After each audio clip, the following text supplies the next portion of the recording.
Hey sweet friends, today I have for you 3 Easter DIYs that are fun and quick, so let's hop right into this. This is OK at Home DIY and I am Zaina. In my last video, I made bunny ears out of a wired wreath form. Well, I couldn't find that extra wire, so I am just taking a hanger and I'm going to cut these down and make some more wired bunny ears. This is a coated wire hanger and it was really easy to shape and bend and form. I just cut them down to what was kind of a similar size and then I started to shape them, and I was trying to see if I wanted to twist them together, but I think I'm going to go ahead and bring in my crafting stick here. This is a stir stick and my staple gun, and I'm going to staple them to my stir stick. Now my staples for my staple gun are too long for thin craft wood, so I kind of have to finagle it a little bit, and so I'm holding my bunny's ears in there and then I'm bending over the staples just like they should be if it was like in paper or if the wood was thicker. And I'm just using one stir stick. This is 11 inches long, and I'm doing that for both of the bunny ears.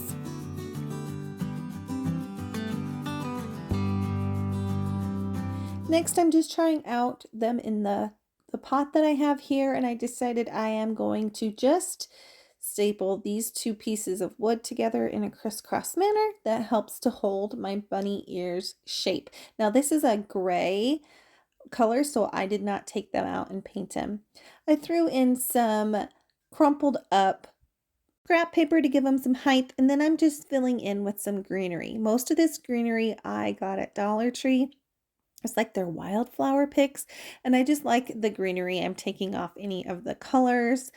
And I have a couple picks of lamb's ear in there as well. It really doesn't matter. Whatever kind of greenery you like to have around. And then these beautiful peonies, I got them from Dollar General. You get like 5 for $5. So it's $1 a flower. But these are so much higher quality than just Dollar Tree flowers. Don't get me wrong, I like my Dollar Tree flowers, but I thought these were so beautiful.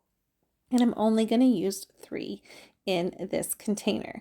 The container I do have is actually just a painted tin can from Dollar Tree. I painted it white, and I will show you here in a little bit after this final peonies in there, and I just fluff everything up to look nice to the eye.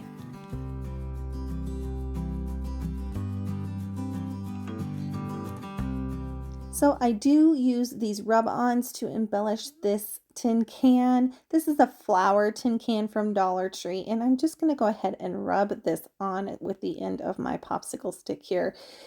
They do take pretty well to flat surfaces, and this can was spray painted with white flat Rust-Oleum spray paint.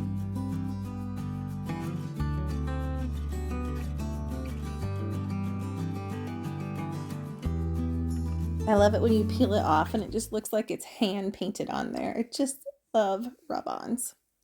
And that completes this DIY.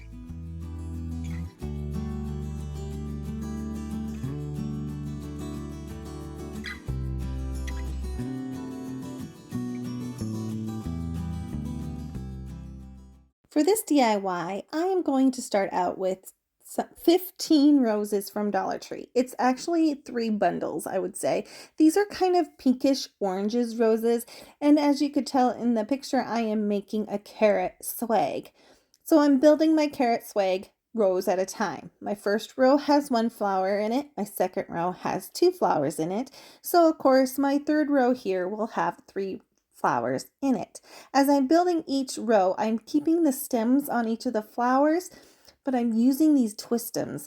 These are twistums that I got off of some solo wood flowers that I pulled off for a What Would You Make DIY, and I kept these twistums, and it's perfect.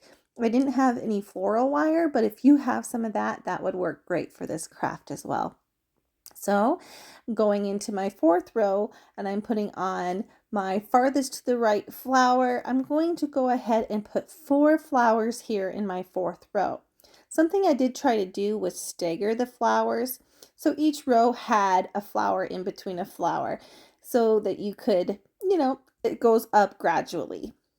So once I had that to the side, I decided that I needed to pull and give each of my rows just a little bit of space so you can distinctly see the row instead of it being all smushed together, but it still just gradually goes up in a triangle like a swag would.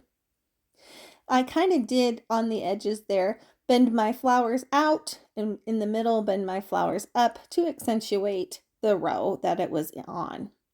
So here's my fifth and final row that I will be making. And I started with my center flower and then I'm working out from there. This helps me just to be able to stagger those flowers and to place them exactly where I wanted them. Again, I am just putting everything on with twist ties. So with floral wire, you could probably wrap the end all the way up and give this a little bit more stability. I didn't have that much left, so I decided to be sparingly with that. But I did go ahead and come in with an extra piece here and just made that centerpiece a little more stable. So when you picked it up, it felt secure. Next, I'm just taking this fern and I will be using this wire here. It's coated wire with brown paper. I'm taking the berries off of it. This is just a little bit thicker wire, and I could get a little bit more of a secured wrapping around. I had more of it to work with. Just made a beautiful bow and this cute little carrot, door hanger, swag, whatever you want to call it, is complete. Of course, I am dovetailing the ends of those.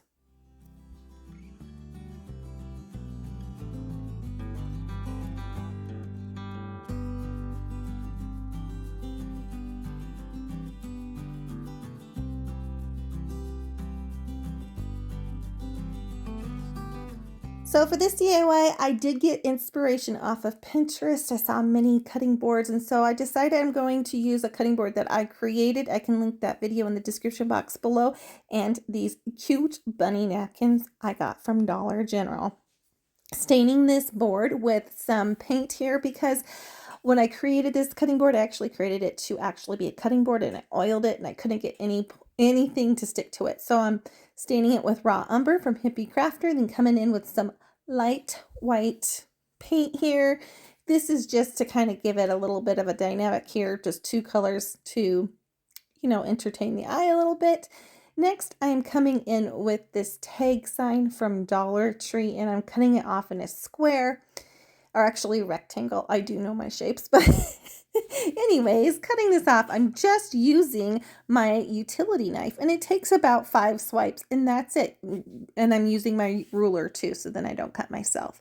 I'm gonna make this rectangle into a postcard. So I'm just drawing a line in the middle, and then I'm going to pick my stamp that I am using. This is just some stamp cards that I had, or stamp stickers that I got from like Michael's years ago, and go ahead and place that on there. Next, I'm going to use some sandpaper to really lighten up that line, and coming in with these beautiful rub-ons from Dollar Tree. Dollar Tree's rub-ons are so inexpensive and I love them. They work so well. So this is kind of like the Amore ones, and I am just using bits and pieces off of this. So because it kind of looks like it was meant to be shipped. So this says crate postal, and I'm rubbing that part on there. If you didn't have a stamp, you could probably use just a part of this rub-ons, so you wouldn't even need that extra step. Next, I'm just taking pieces of these rub-ons that I think would go on to a postcard and fit. Like I thought that bunch of script would look like a address, in that next section I thought looked like kind of like a message.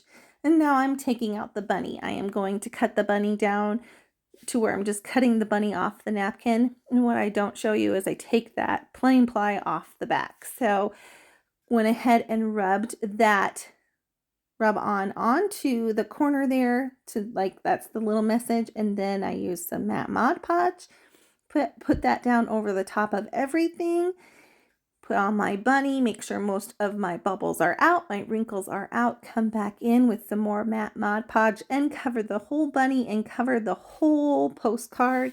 I just think this gives everything the same sheen. and it makes it look so nice.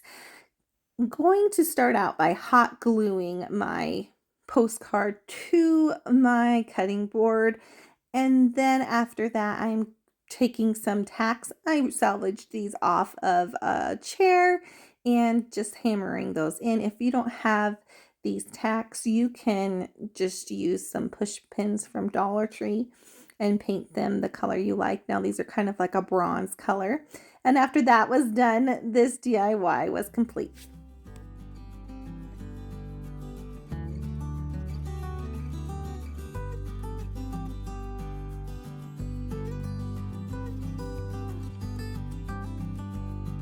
Thank you so much for hanging out with me and watching the video. If you liked this, please hit that thumbs up button. Helps my channel so much.